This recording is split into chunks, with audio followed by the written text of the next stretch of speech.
संध्याकाळचे वाजलेले आहे 6:30। आता आपण देवपूजा करून घेऊ। सर्व देवपूजा झाली आपली आणि आपण आता मंदिरात जाऊया। आपल्याला कार्तिकेश्वर मंदिरात जायचं आहे आणि खंडेराव महाराजांच्या मंदिरातही जायचं आहे।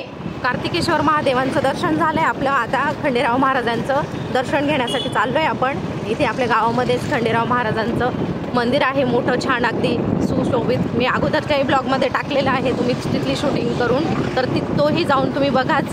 नैवेद्याचा ब्लॉग टाकलेला होता आपण आषाढ महिन्यामध्ये, त्यामध्ये मंदिराचं शूट घेऊन दाखवलेला आहे, तोही तुम्ही जाऊन बघू शकता। आणि आता बघू आपण किती गर्दी आहे, कशी सजावट केलेली आहे आजच्या दिवसाची। हे बघा भरपूर गर्दी आहे आज। आलोय आपण आता मंदिरामध्ये, आता दर्शन घेऊया मनोभावे।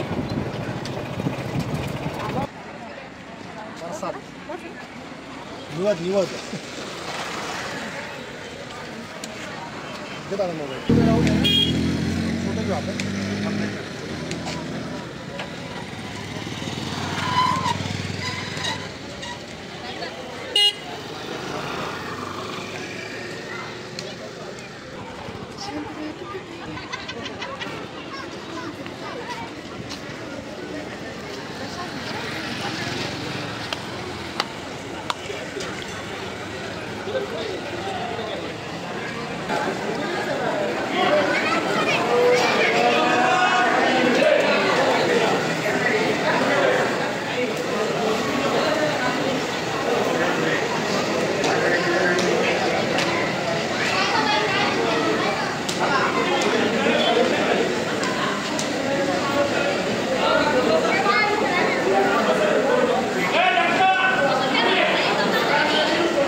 गर्दी आहे आणि प्रसादही चालू आहे। प्रसादाचा आस्वाद घेत आहे भाविक भक्त, बघू शकता तुम्ही।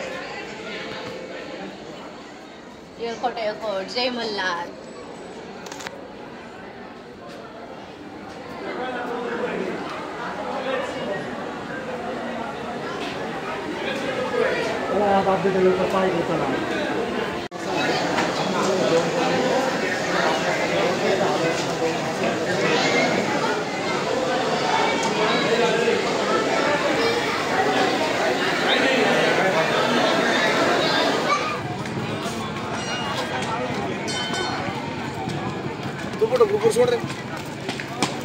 येळकोट येळकोट, जय मल्हार। आपण खंडेराव महाराजांच्या दर्शनासाठी आलेलो होतो। तर बघा आपण आलो तेव्हा खूप गर्दी कमी होती। आता बघा बाहेरपासून लाईन लागलेली आहे, भरपूर असे भाविक भक्त आलेले आहे आणि प्रसादाचाही नियोजन केलेलं आहे। सर्व प्रसादाचाही लाभ घेत आहे। बघा असं छान असं आज मंगलमय वातावरण आहे सर्वीकडे। चंपाषष्ठीच्या पुनश्च एकदा तुम्हाला सर्वांना हार्दिक शुभेच्छा। कृपाषष्टीचा आपल्या छान छान खंडेराव महाराजांचं दर्शन झालेलं आहे. मनोभावे आपण पूजा केली आणि दर्शनही घेतलं, प्रसादाचाही लाभ घेतला आणि आपण आता घराकडे चाललो आहे. बोल खंडराव महाराज की जय. हर महादेवची तलवारी देव गेले चित्रा निरा गोडा पाय में तोडा अंगावर शाल सदेवला मासा सुंदरी देववाडी नाना परी. बोल खंडराव महाराज की जय.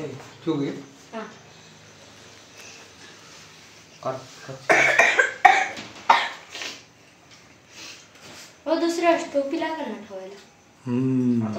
टोपी घ्यायची. भाऊची कुठे टोपी कुठे आहे तुमची? महाराज की जय. हर महादेवची तलवारी देव गेले चित्रा निरा गोडा पाय में तोडा अंगावर शाल सदेवला मासा सुंदरी देववाडी नाना परी. बोल खंडराव महाराज की जय.